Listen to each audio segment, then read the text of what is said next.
I'm Sibel Jones, and I'm a volunteer with the James Taylor Justice Coalition. And I would like to thank all of you for coming and joining this evening. I'd also like to thank Peggy Christie and Barbara Rain, who's on with us, who helped put the book club session together. This is our first virtual of two virtual book club discussions on the courthouse lawn, confronting the legacy of lynching in the 21st century. This was written by Sherilyn A. Eiffel in 2018, and we're having a discussion led and moderated by Artura. This event is hosted by the James Taylor Justice Coalition of Sumner Hall with the Chestertown Unites Against Racism initiative. Just a little bit about our setup this evening. We are video recording this, and so any video, chat, and Q&A will be recorded. So please keep that in mind when communicating with the presenter. Please mute your audio during the presentation. And if you have any technical difficulties, you can go to the message and private message me, Sibel, directly in the chat window. We really want you all to be participatory, so please put your questions and comments in the chat and the Q&A, and Archer will be engaging and helping to provoke the conversation. And we will have an open Q&A, but we just want to remind everyone to please be respectful. This content is can be traumatizing and triggering for some individuals. So we just ask that everyone be respectful of other people's opinions and contributions. Just a few things to note with what you can use in the setup is if you'd like to raise your hand, you can do that on the control device of your Zoom.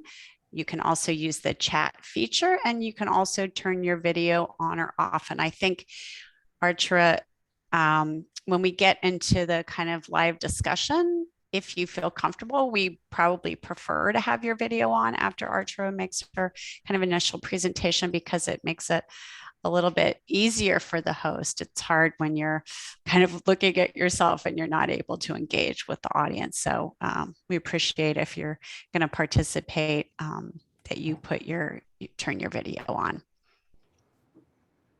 And with that, I'm going to turn it over to Barbara Barrett Foster, who's going to talk about our James Taylor Coalition. You want to put the next slide up there, Sibel? Yep. Great. So welcome, everyone. The James Taylor Coalition came about a few years ago when, I guess it really was started when Phil Dutton paid a visit to the Equal Justice Initiatives project and the museum in Alabama, and was struck with the horror of racial terror lynchings, and also recognizing that since one took place in Chestertown, that it might be something that we as a community should examine and reflect upon, and maybe commit to doing something active with respect to remembrance of the lack of social justice that was paid to citizens here and all over the country. So the group has, over the past couple of years, studied a number of the case here. And we also became affiliated with a movement across the state of Maryland that was doing this across the state. And our realization was that we as a group of private organizations all across the state could really make a difference in terms of understanding the significance of this situation. The next slide, please, Sibel. After we had started our work, the state of Maryland passed a law, and it was 100% positive in both houses of the legislature. And it was basically to put the state on record as wanting to document the impact of racial terror lynchings across the state. So there is a committee that is very active, that is looking at all the instances across the state. And we are one of the groups who are fairly active in our own communities to document and understand the impact in our own communities. So all of us are convinced that the understanding of what really happened will help all of us move forward in terms of our goal of more racial and social equity in our respective communities. So the James Taylor Coalition decided that it would definitely assist with the planning of the public hearing that's going to take place in February, and then offer a series of educational activities, community discussions to prepare our community for understanding what will take place at that hearing. So today's event is one of those preparatory activities, and we are very pleased that we have everybody online, and look forward to reflecting on the information that Sharon Eiffel so eloquently outlined in her book. With that, I'll turn it back to Sibel.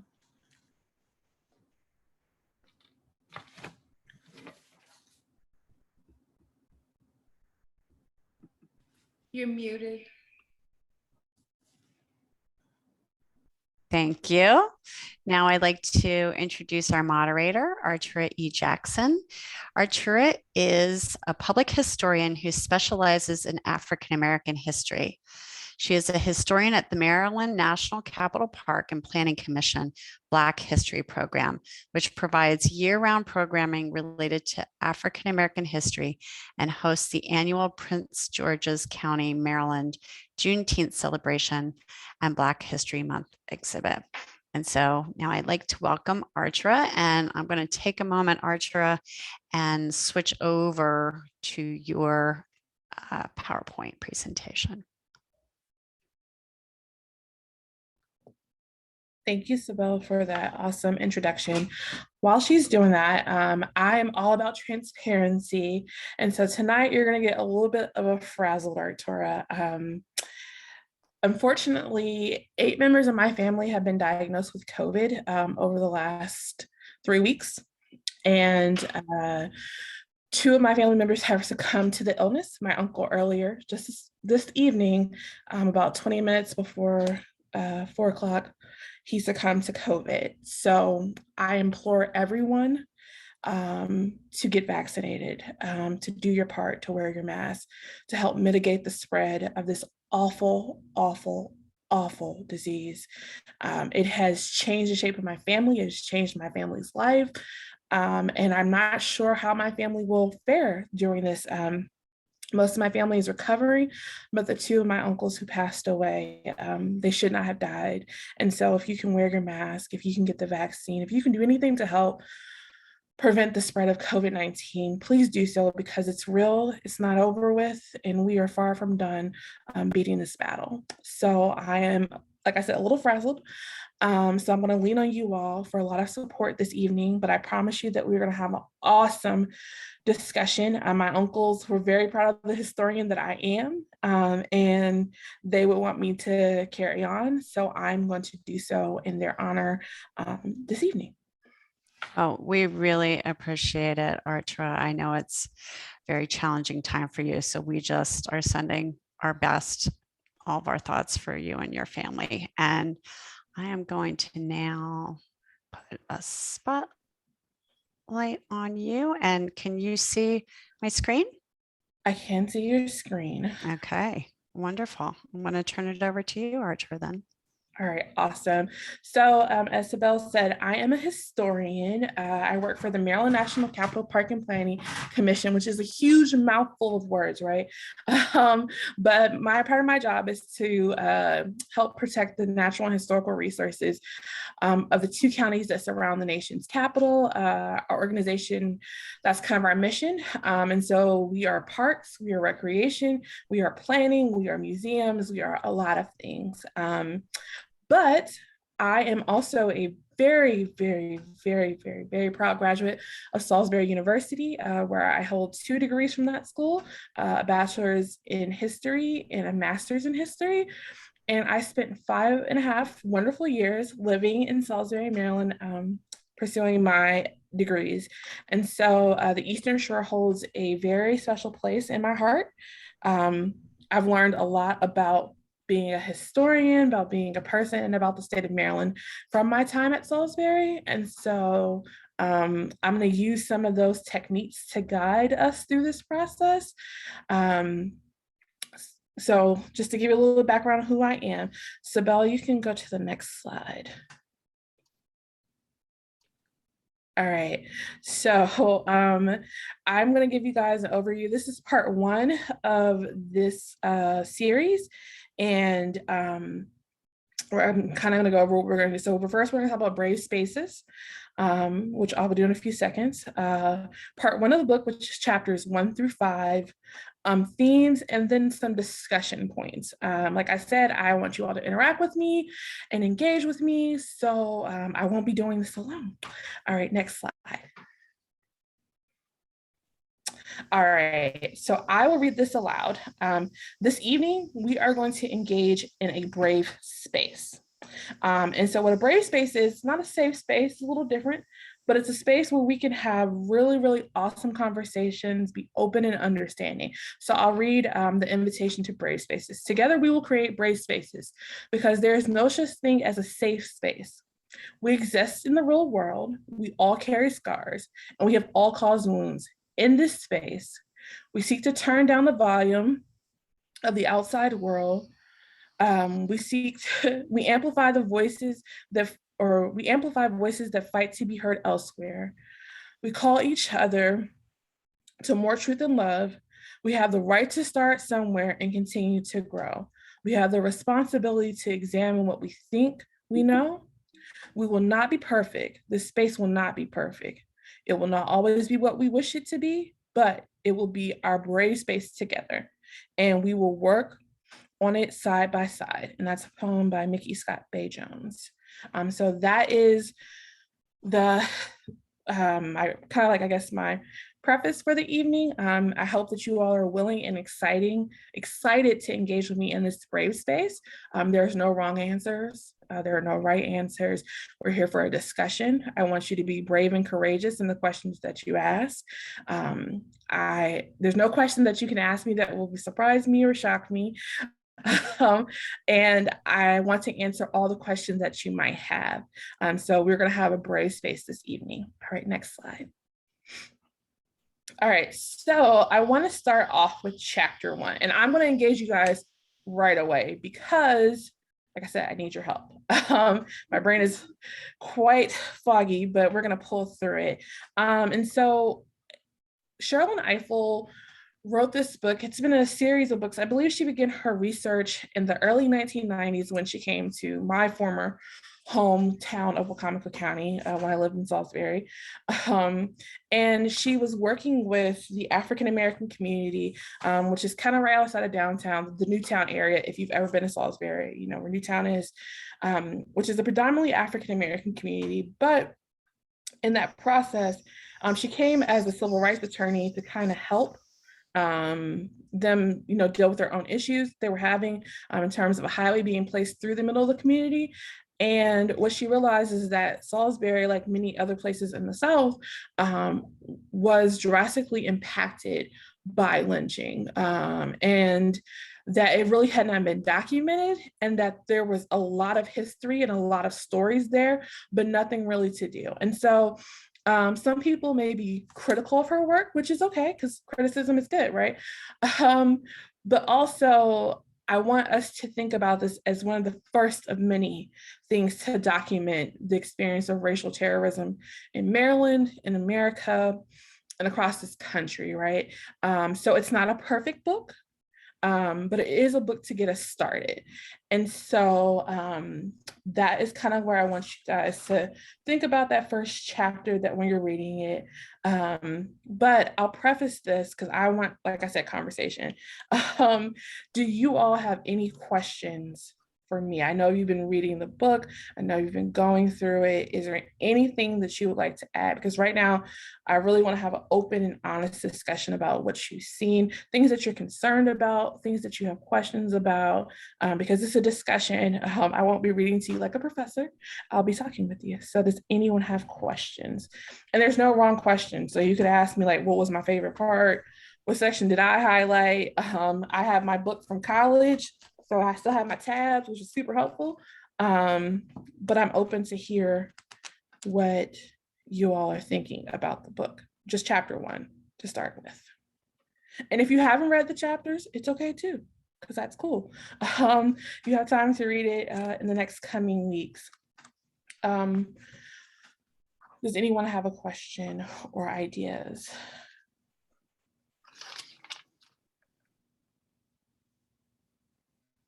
Here's somebody moving. It's okay if you don't.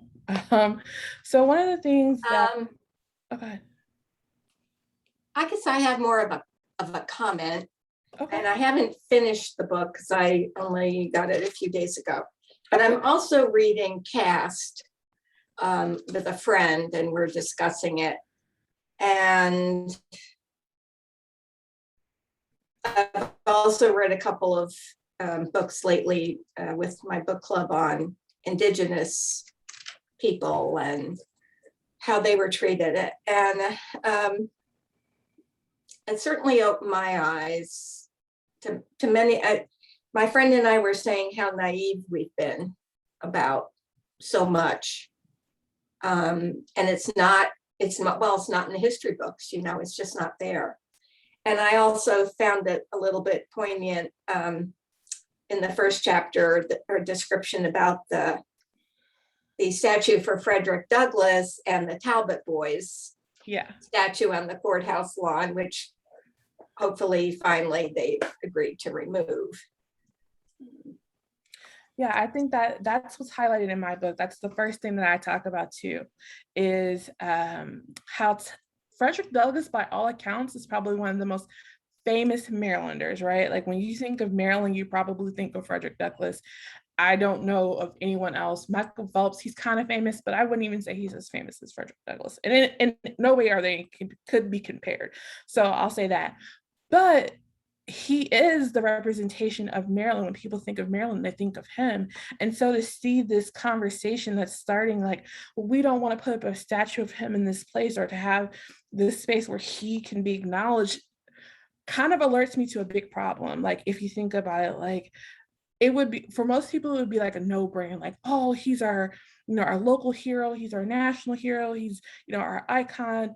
Of course we want to put up a statue of him. But I think Eiffel's choice to make that one of the first hurdles that the reader encounters starts to pull back the layers of the challenges that we're going to face as we read this book. I see Barbara has her hand up, and so I will answer. Well, this follows along with what you're just saying, Artura, I think. And I'm thinking of the other statue, the Talbot boys in Easton. And that's something that goes way back and has become extremely controversial. And I'm wondering about in this recent one, how do you read the last 15 years of controversy about bringing the Talbot boys down in terms of the racial perceptions and balances and imbalances just in that county?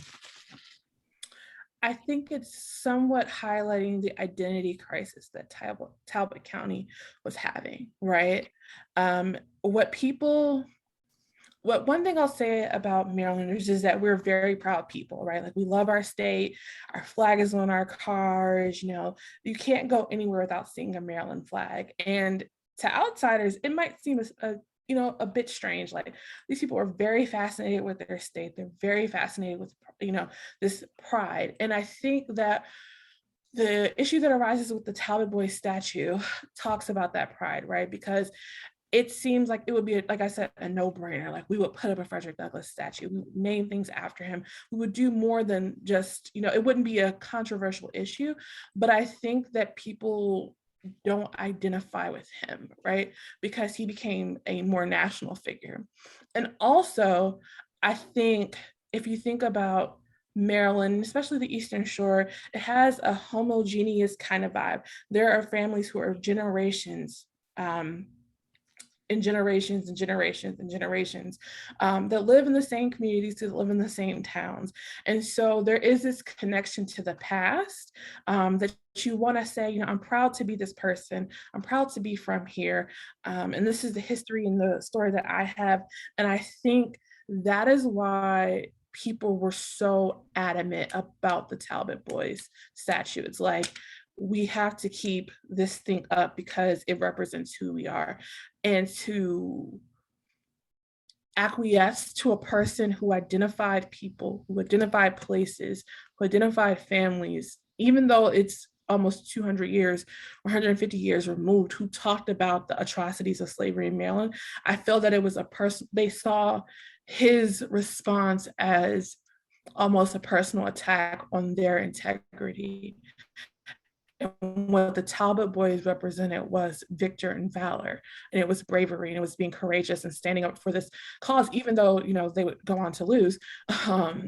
It didn't represent who they were. They did not see themselves in Frederick Douglass, and they did not connect with him. And so I think that that's why it lingered for so long. And I think that we've also been working towards a more nationalist climate where a lot of American pride has been put in things, and a lot, you want to fly your flags, you want to have your state pride. And so there's this American desire to be proud of our national heritage. And I think that at the time that these things were going on, that it was like, well, why would we delete these people? Or why would we cancel them when they represent our national pride? Even though their causes did not represent all Marylanders or all residents of Talbot County. So I think that's why they were so steadfast about keeping it up. Don't know if I have any more hands up. If not, it's perfectly fine. So yeah, I think it starts off with that. The book, she really comes in swinging, saying, hey, let's talk about these events. I think also her focus on the Eastern Shore, for some people that might be difficult, right? Like she comes in kind of like booming right into it, like, although she kind of addresses in her preface that, that there were other events that occurred in Maryland, that lynching happened across the state, and it wasn't just the Eastern Shore. But I think the Eastern Shore is a good example.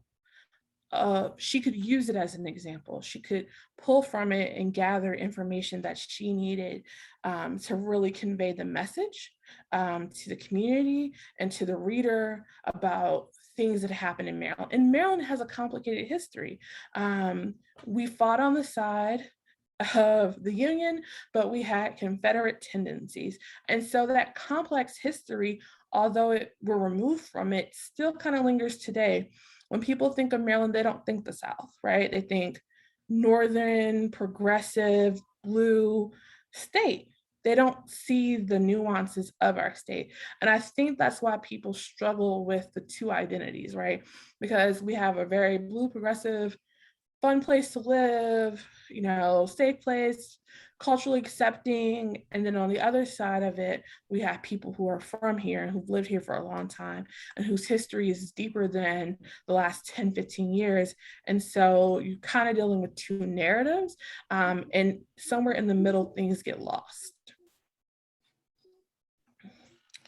Some other things that I think I wanted to highlight is also how she addresses the Black experience in chapter 1. She clearly states that there are two groups, right? She talks about the NAACP being involved in advocating for for the statue on page 7, which I think is page 7. She talks about, I think it's the second paragraph down towards the end, where it starts off the NAACP chapter. And she says, the NAACP chapter plans to lead a protest through downtown Easton if the council voted against the Douglas statute. For Blacks in Talbot County, the fact that the county council that would decide this issue was all white and that it had never had a Black member now seemed grim reminder of the consequences of minority underrepresentation in Talbot County government. That is something that we will see throughout the book, is that representation matters.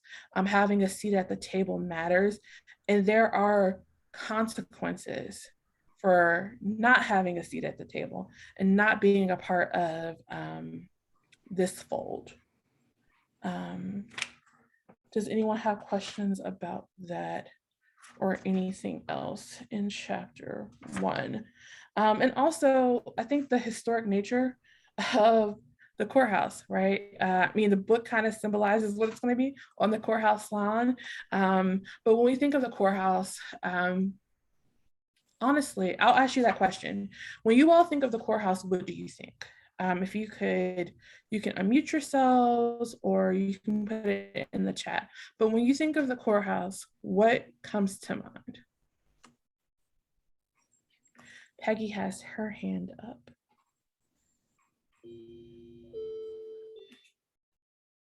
I thought it was enormously appropriate that she talked about a current issue, which was as wrong-headed and off the mark, if I can say that, as the things that happened in the 30s and to James Taylor in 1892.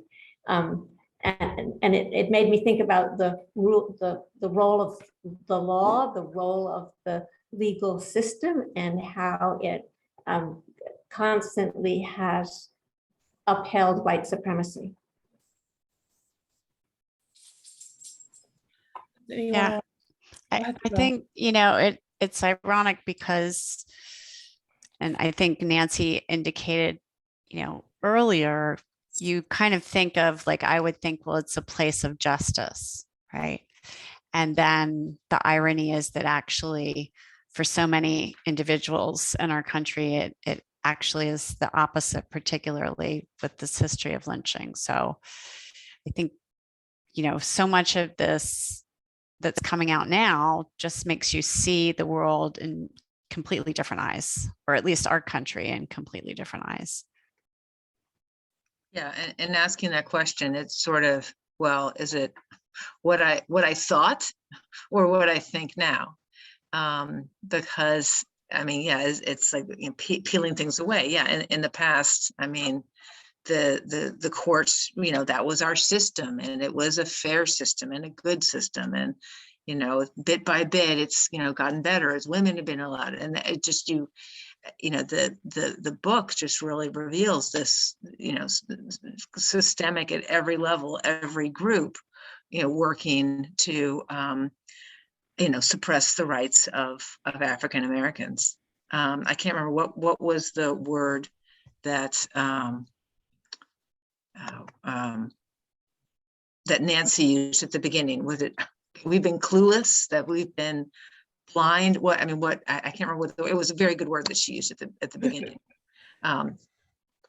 Yeah, I think that what you bring up a good point, what I thought and what I think now, right? Because that is what, it's a place that has multiple meanings for people. And I think one of the things, I was in a discussion earlier today, and so I was at work, and one of the things that I'll challenge you all to think about, and I'll share my answer maybe the next session that we have, is, what do people of color think when they see the courthouse? What does that space mean to them?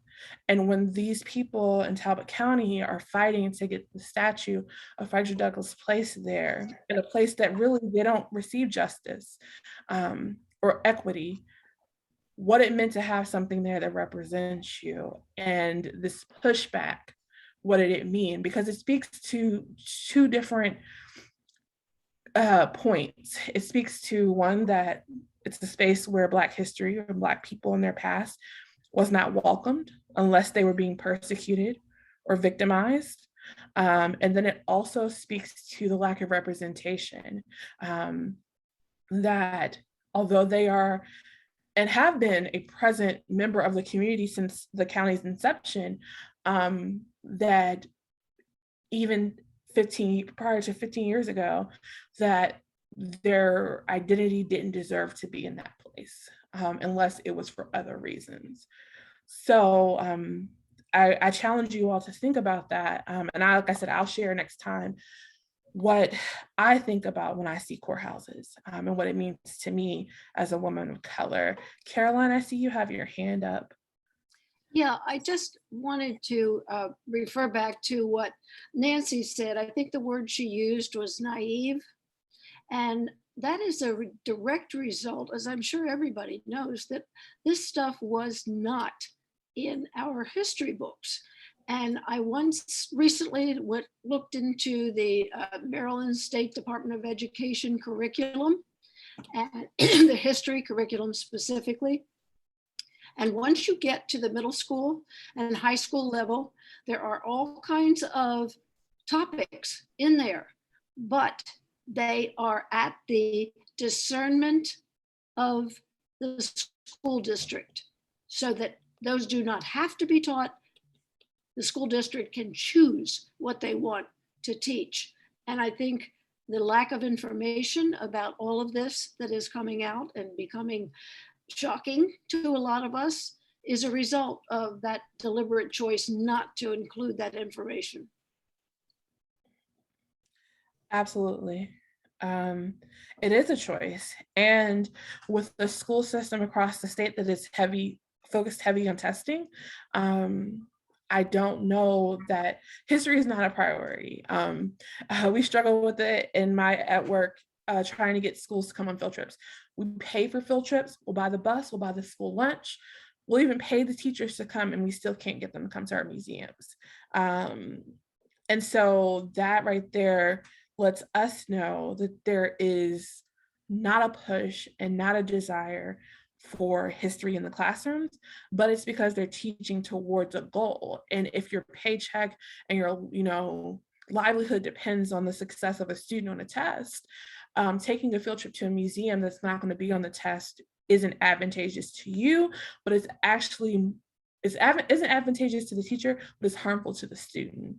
But the teacher needs to pass the student, and they need to be able to continue to work. And so at that cost, students don't learn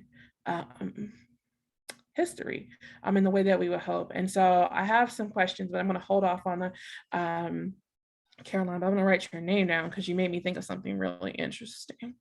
But we'll get back to it. Did anyone else want to add what they thought of when they think of about a courthouse when they're traversing those spaces? Oh, Nancy, okay, sure. Well, I have always thought about it as a place of law and order, the rule of law, where the rule of law is upheld. I have to say, I've never thought about courthouse lawns as being sacred or hallowed grounds, which I guess some of the Talbot officials tried to play that card, that it was only for statues of veterans, and somehow that made it holy ground. I don't see that. The other comment I have is that I guess we shouldn't be surprised all this wasn't in our history books. I mean, no one wants to air their dirty laundry, and if our history books told us the truth, we'd be appalled. We would have been appalled much earlier than we have been now. And the other thought I had was, and I don't know if anybody knows, whether Talbot County had any citizens that fought for the Union.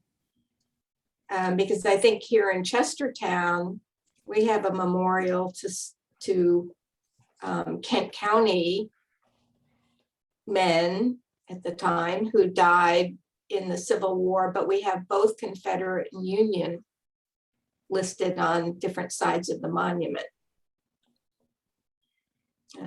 maybe Talbot being further south had less Union ties. I don't know.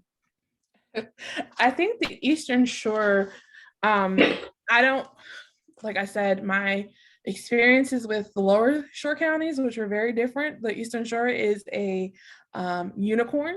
That's what we'll call it. A good way to describe it. It's unique and mystical in its own ways. And so you can go from place to place, city to city, and get very different experiences. But I do know that the Eastern Shore was occupied by Union troops because they were worried about shore residents kind of having an uprising. There's a woman named Clara Gumby who was from Somerset County, which is not near Kent, but she was a woman of the Eastern Shore, and she was actually a Confederate spy, and she took messages back and forth. She was in prison at Fort Sumter, and if she is any indication of life on the shore, I feel that there are probably more Confederate leaning people there than not. Of course, she's one instance, but she was a woman in the mid 18th century or 19th century, defying the Union troops. She has so many wild stories. If you ever get a chance to Google her, you'll get a small chuckle, but really a sad kind of sigh after reading her story. But I think that there was a heavy Confederate presence on the Eastern Shore. And we know that because Abraham Lincoln sent the Union troops to kind of keep things at bay.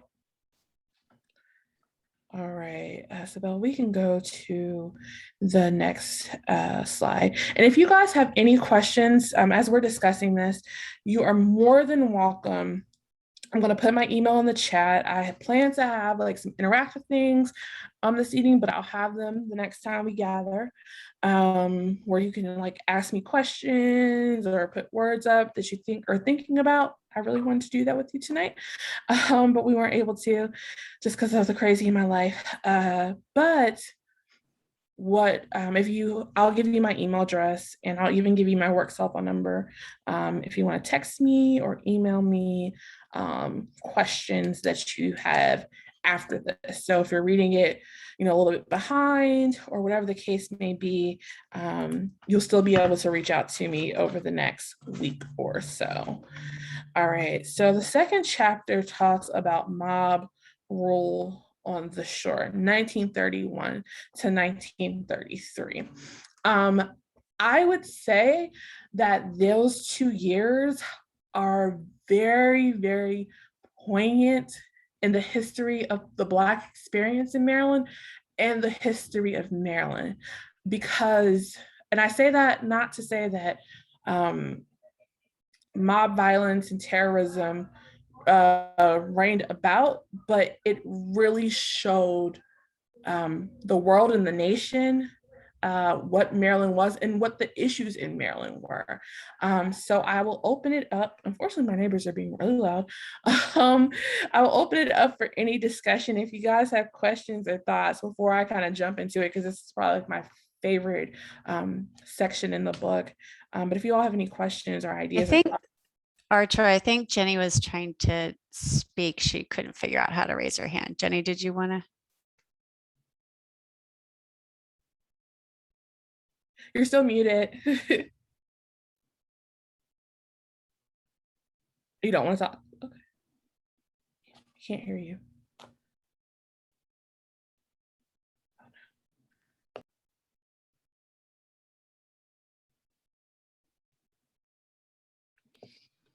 Jenny, we can't hear you still.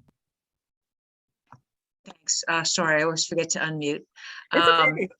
I didn't have any profound, piece about chapter 1 or chapter 2, but thank you, Artura. I too was just fascinated by this second chapter. I mean, completely horrified, but when I could, put my,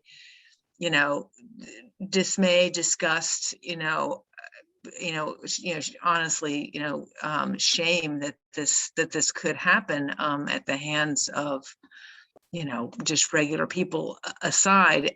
I was so engrossed in the history of it. I was especially interested in the putting it in the context of the Depression, of the crab pickers in Criswell going on strike after their wages were dropped 33% during the Depression.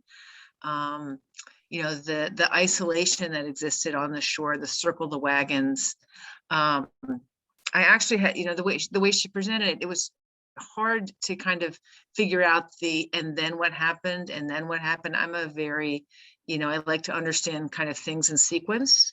And she, I think it was fine the way she did it, kind of popping around a little bit through time. But I could really understand how sort of one event kind of fed into the next, fed into the next, fed into the next. And it really, as a come here, it really gave me just incredible insight. But there's a part of me that said, my God, why did I choose to live here? Why did I choose to move here? Yeah, it's a very powerful chapter. The fact, so I know what a from here and a come here is. I am well versed in that, and I was a come here when I lived on the Eastern Shore, and it was made very evident to me with instantly, like, that I wasn't a local, and that I didn't fully understand the history and the culture, and that I wasn't a shoreman, right? That I wasn't, born and bred on the Eastern Shore. I didn't have the name Purnell, or, I didn't come from that legacy. I really apologize. Now I realize I'm sitting beside my mom's chiming clock that's going to chime every 15 minutes. But you guys are getting to know Artura very well. I'm like, why is it going off? It goes off every 15. It'll help me with time. But I agree with you, Jenny, that she does jump around, but I think that chapter 2 is, like I said, a very invigorating chapter, because it shows you the results of the isolation of the Eastern Shore, right? Like, that it's a place that's kind of hard to reach and hard to traverse, but it is also a place where word gets around fast, right? Because if you think about it, like, how fast are these messages traveling across the shore? How fast are they having these communications? How are they gathering mobs of thousands of people in these instances? And I think that it also, you bring up a really great point about the Depression, that I think that Sherilyn Ifill could write 2 books almost in this book, because really she's dealing with 2 topics, right? She's talking about the experience of the white residents and post, Depression, and then the experience of the Black community, right? Because one of my professors, there was this quote, and I don't know who it's by, but it was like when they were talking about the effects of the Depression, and when people in New York City were jumping out of windows, killing themselves. And there's this saying that was in a Black community that we don't die from jumping out the window because we're jumping from the basement. And that kind of shows you the plight of Black people at that time, that they already felt in a dismal and place that was kind of at the bottom. And so that this is not as hard as one would think for them to traverse. It is not as difficult as it might seem to maybe their white counterparts, but it's almost like everything's coming to a boil, right? You have these financial situations that are building up, and then you have this event that sparks all these other events. And what I think that, and we'll talk about it later on when we talk about the use of the media, but the media amplifies it, right? The Eastern Shore had tons of newspapers, and prior to 1931, it would have probably been hard to really identify any incidences of racial terror. I mean, it would be mentioned, but not into the graphic details. And I think that we see the Shore respond in the way that they want their narrative to be told versus what the press sees happening.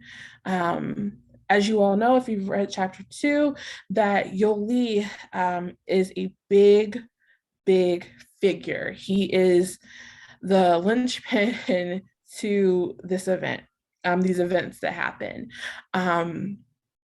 And I have often had a lot of empathy for him. which people would probably be surprised, right? Because we know that he kills the Green Davis family. But I know why he did it and why he, the reason why he gave, or that he explained why he did it. But to be that courageous, to resist a system that really was established to paralyze you, and not to be just, I think that he deserves more attention. And not that I support the use of violence and murder, but I could also understand his frustration. And I'm not sure if, I know Nancy and Caroline, you have your hands up. I don't know if it was from before or, okay, it's from before. It's okay. It's all good. But that is something that I have tried to reconcile in my head, but also to understand him better and to almost, and I think she does it too, categorize him as a victim. And I know that that's something kind of that most readers will struggle with. And so how is a person who's, accused of committing a crime also a victim? And so I would love to hear how you all are reconciling that in your heads and with your thoughts, because it'll help me later on to understand you all better when I ask some more probing questions. And you guys can feel free to unmute yourself or raise your hand and share with me. Caroline, you gonna talk? Oh, I think I'm highlighted. If you guys, it's something to think about, right? Like his role. It's not something that is easy to understand. I also think that she highlights a lot about geography. She, like I said, she talks, like I have a picture of the bridge here, which is this newfangled dangled thing, right? Like the Chesapeake Bay Bridge is new when a lot of this is happening. And to some extent, it's really not even, it's hard to imagine the Eastern Shore without the Bay Bridge, but it is a big factor in us understanding the way of life on the shore prior to the creation of the bridge, because it really limits people's interaction with the shore. It really kind of allows it to have its own identity, which sometimes I think still exists, the identity of the shore. But I think that the bridge is a huge part of it, but also the isolation that we see highlighted in it, because she talks about, the different lynchings that are happening on the shore, but she also talks about the ones that have happened on the Western Shore and how they're somewhat different and how they're not as easy to understand, or that they're kind of like one-offs, which I would beg to differ about that. I don't think that they're one-offs in reality. I think that they are very, very, they have similar ties, that it highlights even the lack of acknowledgement of the Western Shore lynchings actually highlights some of Maryland's flaws, because it was a statewide issue. It wasn't just a shore issue. And I think, thanks, Jenny, that it was greater than that. And so does anyone have questions about chapter 2? Is there anything that I can help demystify, explain, go into further detail? A lot of the lynchings that happened on the Eastern Shore between 1931 and 33 happened where I used to live. And so I do have some understanding about it. And I would also encourage you all not to look at the shore, the lynchings that happened some almost 90 years ago as events that are not still having ramifications. Sibel, go ahead. Yeah, I can't remember Artura chapter to chapter because I read the first half a while ago, but the thing that really did hit me is putting myself in some of these individuals' place through their eyes, to think of feeling so desperate that you wish that you lived in Baltimore, or that you could get off of the Eastern Shore, and just thinking about, you just, I don't think, and the bridge really brings that up, is that your chance of having, any sort of fair representation was so much lower by being on the Eastern Shore versus being in some other communities in Maryland. And so it was kind of the luck of the draw, unfortunately, that it wasn't, across the state. And I know that the state, I mean, we were talking about people feeling bad about the Eastern Shore. If you go to the EJI Memorial, you feel bad about the country. I mean, you see all the lynchings that occurred in all the states and so many more. But I do think, I didn't think about it until I read this book, of that kind of isolation, and, the fact that if, the mobs could take over, and if you might have been in a different city in Maryland, you might still be alive. Yeah. And I mean, also, Val, that's a really great point, right? Because we think about the more modern lynchings happening after, if you use 1900 as a point, most of them happen in isolated or places that people are not easily able to access, right? But it's kind of far away. I mean, I think there's a lynching in Towson that happens, but most of them are places where justice can't get to you as fast. And I think that speaks to the issues of urbanization. Like we talked about the bridge, because the bridge changes things. I know for a fact that it does. It changes the dynamic. It opens up opportunities, not just to the white community, but to the Black community as well. When the bridge is built, we see a mass exodus of African Americans leaving the Eastern Shore and moving to more urban cities to get that relief. But that also highlights that there was a way of life there that was not comfortable and that did not represent the whole state or other neighboring major cities. Also the connections to big cities. Like we know that the railroads ran from Philadelphia to the lower shore in Virginia.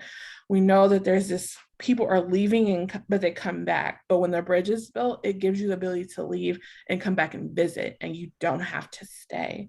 And so I think that it plays a big role, but it also, I think, shook the shore too, because now the government and infrastructure is saying, let's modernize, let's urbanize, let's introduce you to something new. And I think that it maybe wasn't a willing moment of the shore. Like, I don't know if they would have been like, build a bridge, even though it would have been more convenient. But I think that it definitely altered their way of life. And we still see the ramifications of that. There are communities that have been decimated when industries close or move to bigger cities. We know that like the Phillips Packing Company was in Cambridge. You had Campbell's Soup in Salisbury. Like, yeah, all these big companies that were there and that could support the way of life, but with the creation of the bridge, they could get their produce or get their seafood and take it to market in Baltimore into a bigger city and not have to be based on the Eastern Shore. So there are long-term ramifications of this infrastructure being created. But I want to highlight, like I said, that the lynchings that occurred between 1931 and 1933 are less than 100 years removed. There is a strong possibility that there are people who are living that would be in their close to 100 years old or in their early 90s that may have been alive when these events were occurring. And so we should not just consider this as a history, but also as a way to understand the community better, that it is not 2 generations removed from events, and not just the people who participated, but the people who were victims of it. It is not 1 or 2 generations removed. I sat in class in 2014 in my Maryland history class with George Arnwood's niece, his great niece, but his niece, someone who's related to him. And she had, although she wasn't alive, she was in her 20s, she had a very vivid understanding of these events and what that meant. And so I think Sherrilyn Ifill's quest to put this kind of early on in the book, like she doesn't wait, she doesn't build up, she kind of goes right to the meat of it, is a signal to the reader that this is still a part of the community's history. It's not so much the past, but it's still a part of what's going on. Barbara, I see you have your hand up. Yes, Artura, I must have missed or wasn't aware of the exodus that you mentioned of African Americans from the Eastern Shore, get out of Dodge and to go other places. Given that, would you compare that and what's known as the Great Migration from the South to the North as having, some similarities? I would definitely compare those two. I wrote my graduate thesis on Gloria Richardson and the Cambridge Civil Rights Movement, which she mentions in some points in this book, but not really in depth. And one of the things that led to the Cambridge Civil Rights Movement, which will happen 30 years after the lynching, is that the community was decimated by a mass exodus. The workforce declined, businesses declined, there was the ability to leave. The Eastern Shore at one point was the largest producer of vegetables in the world. There's some like Allen, Maryland and Eden, Maryland were the biggest strawberry producers in the world at one point. And that's an Eastern Shore town. And so you have this ability to grow things, you have this ability to export, and then this bridge, although it modernizes things and it makes it better, it really alters the community. And if you're stuck in a place where racism is ever present, and that the only opportunities you have is to work in agribusiness, and you want more for yourself, the bridge gives you freedom. The bridge allows you to leave. The bridge allows you to create a better life for yourself. And I think white residents used it as well, but the Black community definitely saw it as a way to get out, a way to leave. Does anyone else have any questions? I know Caroline and Nancy, you still guys have your hands up, but I think it's from before. So yes, and I want to also talk about a personal experience, I guess, that I had.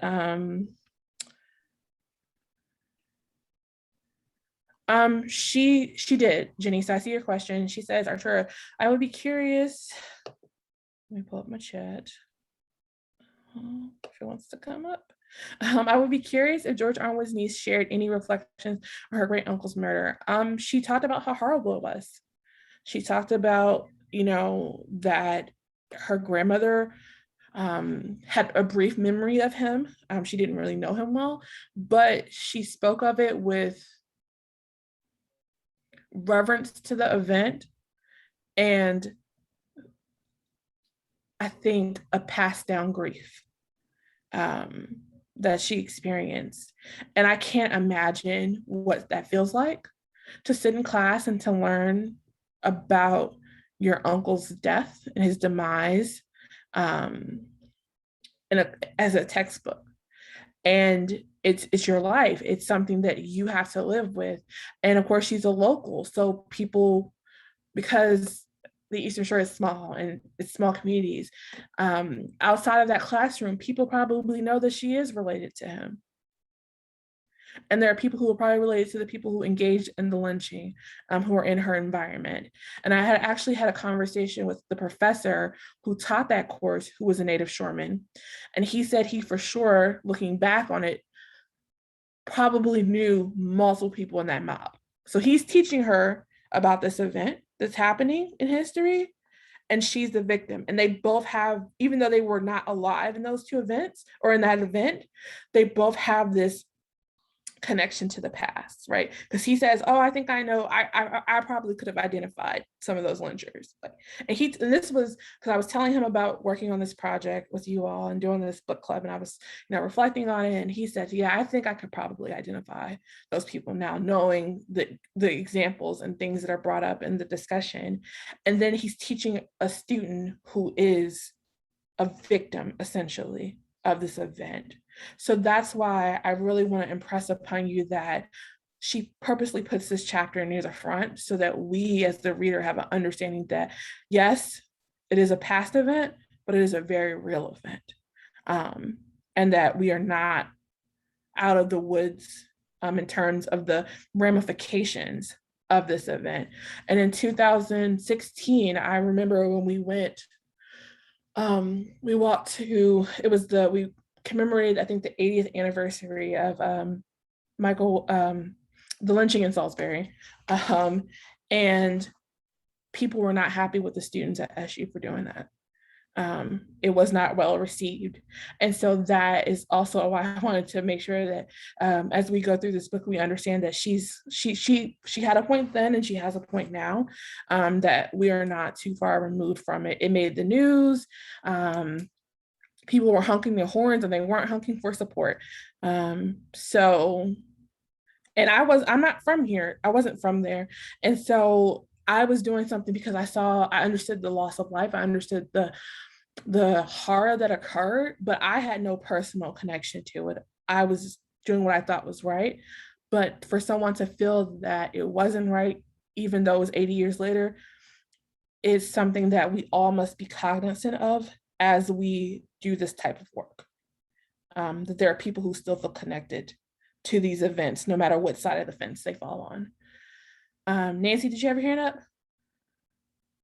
No, okay, it's cool. I'm just gonna call on you and ask you, do you have your hand up whenever? Does anyone else have any other questions about chapter 2?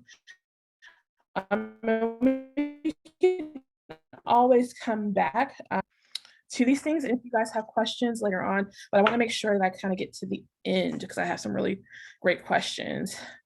I chose this picture in particular because one of the things that Sibel and I connected on right away when we first started talking, when I did the project with you guys back in May, was mobs, right?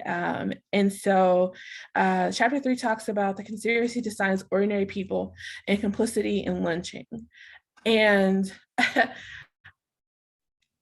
you all live on the shore and I lived on the shore at one point, and I know the size and populations of towns in those communities. And Simply Bed and Bread has their hand up. So I will pause for your question. You're muted still. Okay. I'm from here. Okay. And so, just to speak to your point about how it's very present, it is still very present, all of this history. About 10 years ago, I went to my aunt's house, just my mother's sister's house. She had died. She had lived till she was 99. And my cousin was there, and long story short, there were things around, and there was a sword on the bureau. She was getting things ready for a yard sale. And I said, oh my goodness, what is this sword? This looks like it must be from the Civil War. And she started to laugh. And she said, oh, that was Pop-Pop's, and my uncle by marriage. And I said, Pop-Pop's? I knew he wasn't from the Civil War, that he didn't live then. And she said, oh yeah, didn't you know? And I said, no, what? She said he was a grand wizard in the KKK. And I was horrified, and she was laughing. So there was the difference there. I knew that I couldn't speak to that because she wouldn't understand. And so that was when I first found out that. And about 5 years ago, I guess I was on Facebook, I still am, and the Confederate flag was everywhere. And because I joined Facebook because of Airbnb, not for other reasons, I had been very careful about what I said about anything, just keeping it to cooking. But with this Confederate flag, I thought, all right, never mind, I've had enough of this. So I spoke about it, and that particular cousin was definitely not on the same side. So I just told the family history. I told that story. And she was furious. She said, I can't believe you have told our personal family history in this public place. And I said, it was public, and it wasn't, we weren't the victims. And I did have some Black friends who thanked me for posting. I was just horrified. It made me feel like I have to do something. And so I'm trying to do some things now, but mainly I'm horrified. And anybody who grew up here definitely has a connection to the wrong side. It's very real now. And it's the reason why things are still a problem. These things have come down. We're not far removed. It was my uncle. I'm 68 and he's been dead a long time, but it's not in the past. It's very present. It's very upsetting. But I appreciate you having the courage to, one, say something, right? Because that helps us start a conversation. It helps us start to engage. And I agree, and you understand that it is not far removed. And even if people are afraid to say what you said, you saying that speaks to it. It validates a lot of people's experience. Whoever was victim to whatever events that were led by that organization, it validates their presence, right? It validates that they were in the community. It validates that they were there. I mean, I don't have time to go into it, but there was a person who lived on the Eastern Shore. I think he's still living. I used his artifacts for my thesis, but he was a member of the Ku Klux Klan, and he buried his journals and his scrapbooks because he collected stuff and organized it in a really weird way. God bless his heart.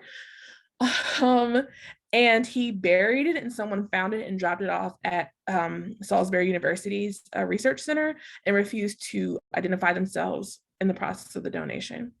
And when I was writing my thesis and I Googled the person, because he signed his name in the letters he wrote, he had a very unique name that was very, if I told you the name, you would be able to figure out who he was.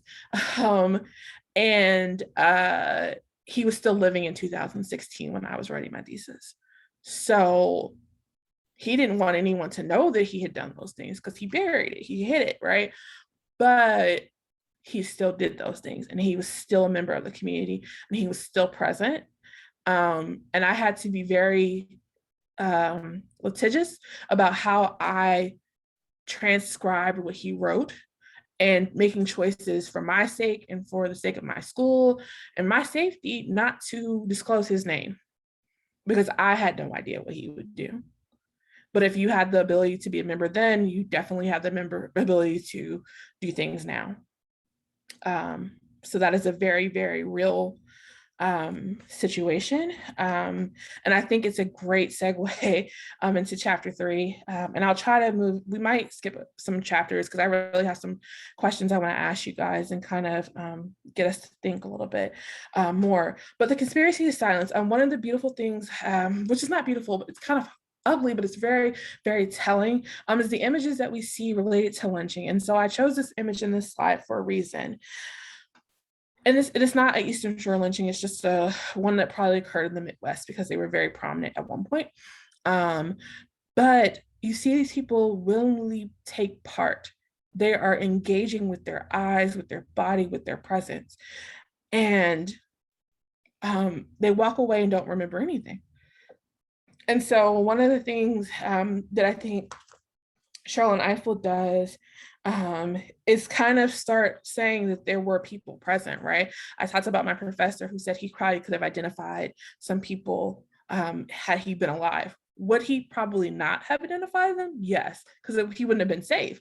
But he knew, I think he was communicating to me that he knew people who participated in whatever way he could share that with me, right? As an alumni, as an African-American person. But I think there is a effort to either silence the people who are trying to bring justice. You think about the police and the sheriffs who are trying to, in some ways, administer justice by removing, we know that George Armwood and Yo Lee were sent to, all the people who were lynched were sent to Baltimore or sent, away from the place where they had committed their crimes. And so the beginning steps of justice were present, but I think that society and pressure did not allow them to be the people that they were trying to live up to be, right? Because we know that how could a mob overpower a sheriff when he has a gun? Like, if we think about that, like, it's something that it seems like a very difficult thing. Like, oh, we read the accounts and it talks about how they come in and they take them out and how the sheriff is overpowered, but the police have guns, they have weapons, they have the ability to stop the event. And so in some ways it talks about their complicit nature when she delves into that in chapter 3, how people are in many different roles. You have the lynchers, you have the onlookers, you have the people who are accusing people, and you have the police who play all these very different roles in the situation. And at some point they succumb to the peer pressure, right? They succumb to the event. As this, you look at the picture on the screen, the man is looking at the camera, he's looking dead into it, right? I can guarantee when he walked away from it, he probably didn't remember it. And there's a theory by a French theorist, his last name is Le Bon, and he talks about how crowds are headless monsters. And so they commit these atrocities, and they participate in these events. They're really, really horrible. And then when they, disembark from it, they have no memory of it. They become entrenched by these events. And so I think that Sherlyn is trying to introduce us to the human side of the people who were complicit in the events. That there were circumstances and events that did not allow them to be the hero in the situation, or to stand up for what is right. And some people didn't want to do that. Like, some people did not want to participate. Some people wanted to engage in it. But there were people who tried. We know people who spoke out, or, tried to help. There were lawyers, there were, judges, but they never took the full step to guarantee safety.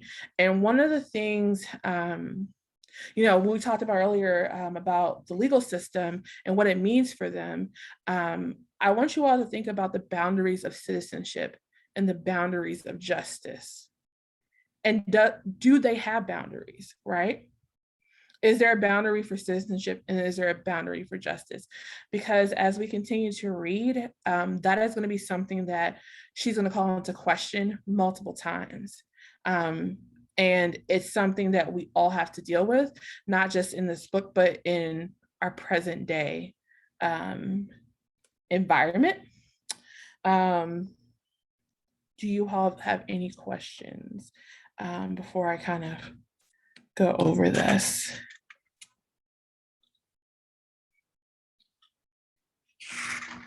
If not, I'll go to the next chapter, because actually it's about, you can kind of skip the next slide, because I know I have a limited amount of time with you guys. You can go to the next one. And so we can discuss those other 2 chapters in the next section when we come back in 2 weeks. But I really want to talk to you all about some themes. And we kind of already tackled them, but themes that I want to know, I want you guys to talk back to me, because I want to hear your voices. Things that you saw throughout those other 2 to 3 chapters about nativism, because that is what I would call the shoreman mentality, is nativism. It's a sense of pride, it's a sense of belonging, it's a sense of place. And I think that there are multiple examples throughout that we see these type of things. So are there any instances where you all see nativism popping through, or that you have questions about nativism and what it means? Some people are come here's and some people are from here's. And so I understand that. And that's the great thing about these type of discussions.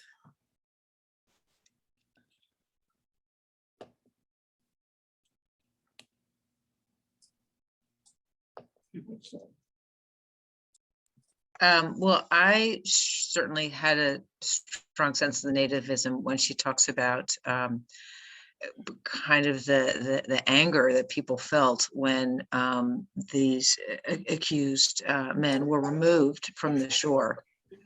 I mean, not that they had a chance of justice on the Eastern Shore, because they didn't, and yet it just made the people incredibly angry that they were taken away from them, which then fed into their likelihood of lynching these additional people. I mean, it's an interesting point you made about Yulee really being a key to this whole piece.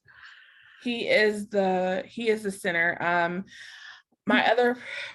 He's my mentor. My other professor from Salisbury actually received a poem that a student at Y High wrote about how Yulee caused all of this, and how if Yulee had not done what he had done, none of it would have happened. So there is he's a very vital person, and I don't think he thought that there would be. I think he thought he would die. I don't think he thought he would get protection. And so he didn't understand the consequences of his actions and what that would mean for the community. Caroline, I see you have your hands up.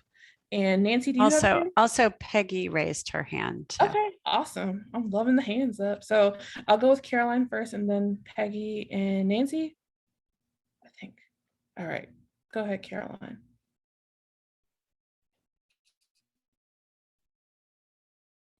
Oh, she's not used to calling Caroline. I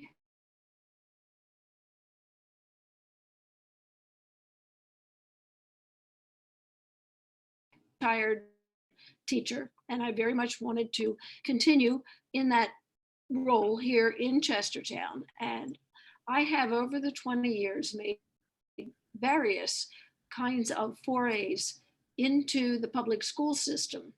And I have found consistently resistance and consistently that the teachers and the administrators in at least the Kent County public school system are very, very in a very closed system that deals with come here's versus raised here's.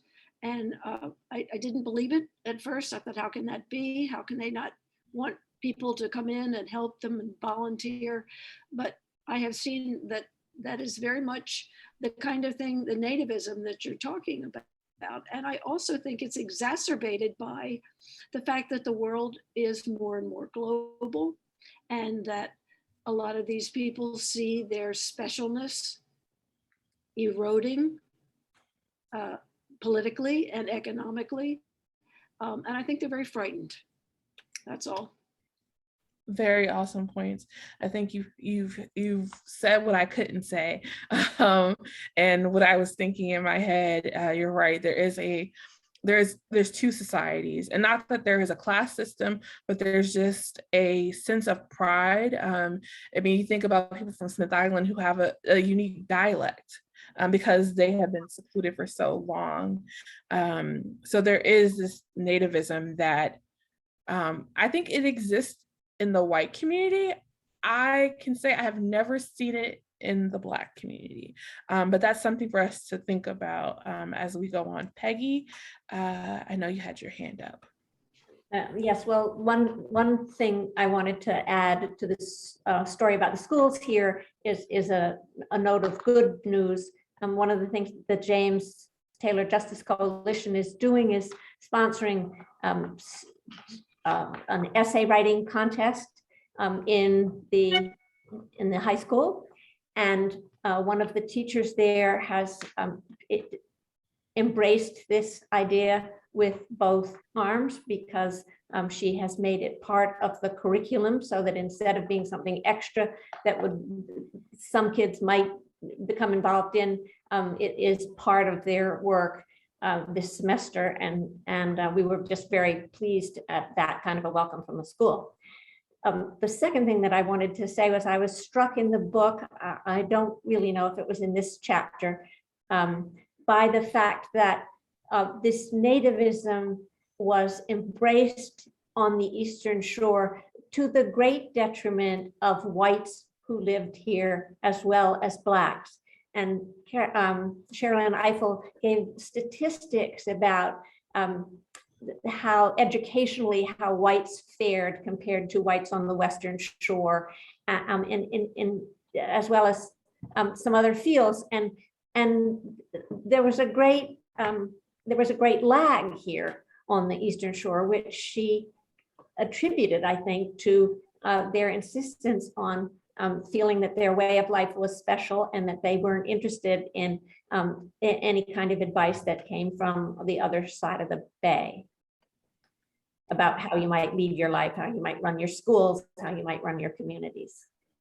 Absolutely. I think it also speaks to that American dream of like manifest destiny and living your own life and kind of being like that pioneer, although they are really a part of the early settlers of America. I think that spirit exists among them, that the way of life of the Sherman is key and pivotal, and that it's always in danger.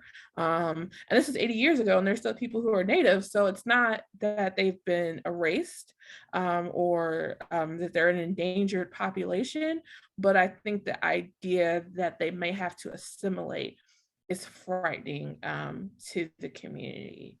Nancy, did you have a question, or you still got your hand up from earlier? I can't hear you. Okay. All right. I think she can't unmute. It's okay.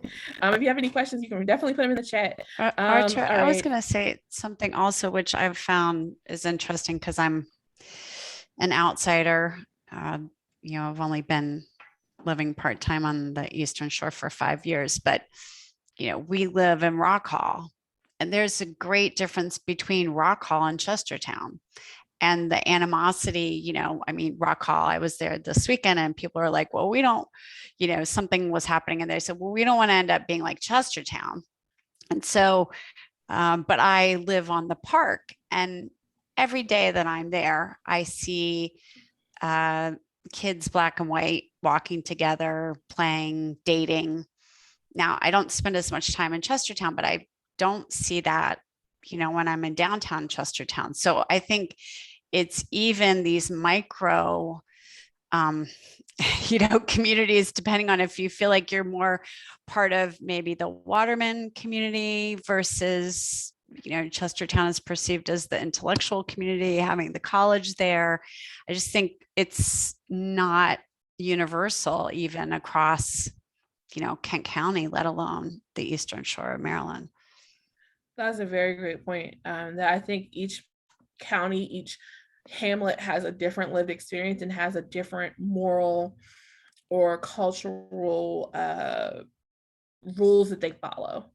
And so I definitely think you have to take it case by case. Like I said, I lived on the lower shore. I didn't live on the upper shore. So it could be completely different from my experience. But I think nativism across the board, you can find it in probably every hamlet of the Eastern Shore. No matter where you live, you can see people who are proud of their culture, their way of life. But it also, like I think Caroline said, Peggy, is sometimes to their detriment. I'm not sure which one of you guys said that, but just the lack of engaging other parts of the state. Sibel, if you could go to the next slide. I had a video. Is it showing up on your screen? Was it before or after this one? It should be on this one, but it's okay. That's fine. So like I said, if not, I'll try to send them out to you guys. I hope the next video is there because I really do want to share that with you before we close out for the evening. And I know we're really low on time, like 1 minute, but if you have to go, I understand. I think I'm low on time, right, Sibel? Yeah. If you have to go, I completely understand. But if you want to stay around, I promise I won't hold you for more than like 15 more minutes. We kind of already delved into this, so I don't really have to go too far into it, but the themes that I saw is justice for all. And what does that mean? And so as we prepare for our next session in 2 weeks, I want you to really think about that. What does justice for all look like? You guys have already started to kind of peel back those layers and really delve into it. But that will be a question that I'll ask again next time and see what your response is as we go through the second half. And how do we make justice equitable, right? Because those are two words that really should go well together, but it's kind of like peanut butter and pickles, like might not go so great together. Even though they should, they're great sandwich toppings, but they're not always synonymous. All right, so Belle, you can go to the next slide. Let's hope it's there. Let's hope it's there. There's a video, but the next one. Okay. Artura, I can try to open it up separately. Hold on 1 minute. Okay, let me see if I can do this, because it was just taking me a while when I uploaded your slides. Hold on, let me escape, and I may be able to pull it out from the other. Right. And while she's working on that, I'm going to put my contact information in the chat so that you all have it over the next week. I'm going to give you my email address next 2 weeks. Please feel free to reach out to me. There's no question too big or too small to ask. I would love to answer them while we're working on this. If you want to talk and I'm available, I would love to chat with you. And I'm gonna give you guys my cell phone number as well. But if you have questions, you can be a conversation. So that's my email and my phone number that you all have. And again, our timing clock. And I appreciate you all's patience. Jenny, thank you for participating. I hope to see you next time. Thank you so much. Yeah, wear your mask, guys. I know.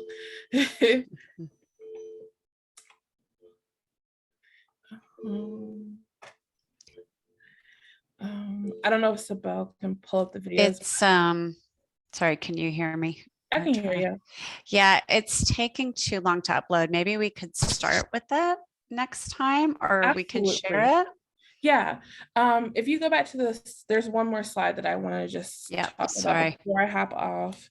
And again, I thank you all for your patience and understanding this evening. Sorry, because it's trying to open. It's now being difficult with my other. Let's see something. Oh, here we go. Okay, which slide number was it, Artura? It's the one where it says, are there any present day lynchings? That's the one. Okay, I'm gonna make sure I put it in the full chat. Everyone else. Was it? It has a picture of Breonna Taylor and Richard Collins.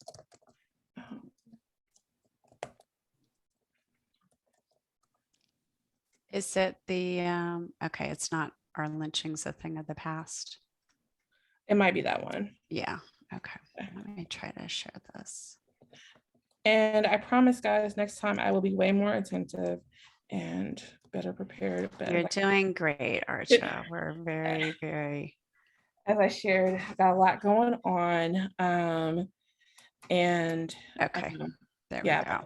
I want to end on this slide. I had some more, but I want you guys to think about, are lynchings a thing of the past?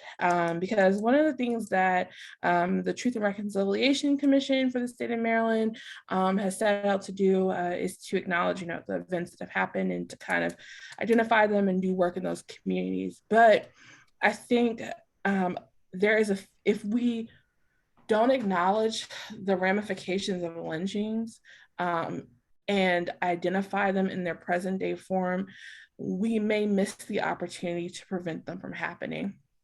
I shared the two pictures on the screen this evening of Breonna Taylor, who was killed on March 13th, 20 when she was served with a no-knock warrant to the wrong address and unfortunately murdered in her bed. She was, by all accounts, a good person.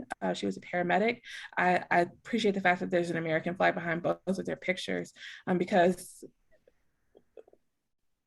it speaks to who they were as people. They were both service people. And then the second image is from the 2000, I think, 18 Bowie State University graduation.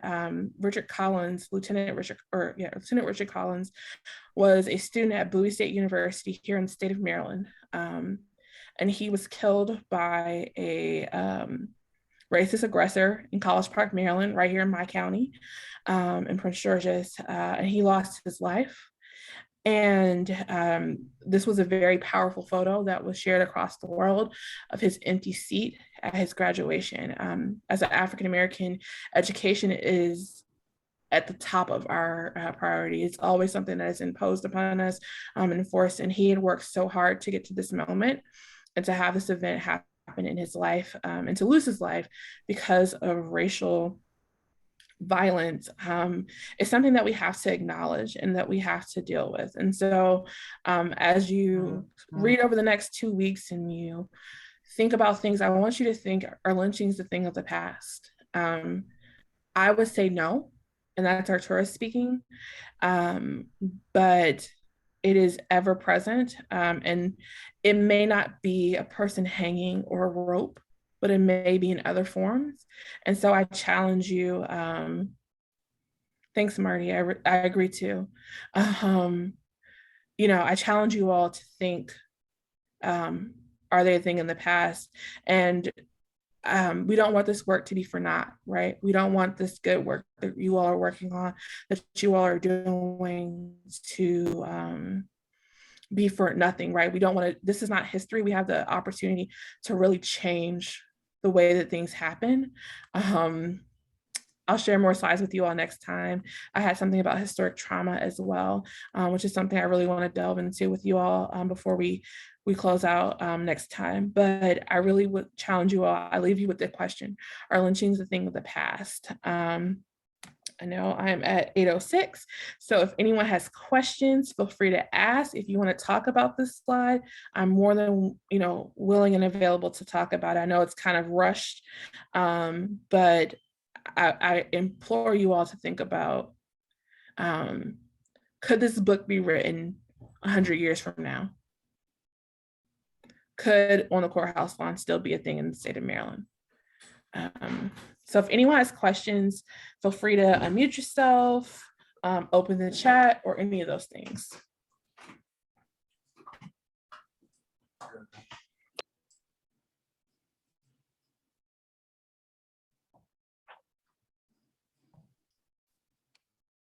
Okay, well, if there are no more comments, I'm going to turn it over to Barbara to wrap up this evening.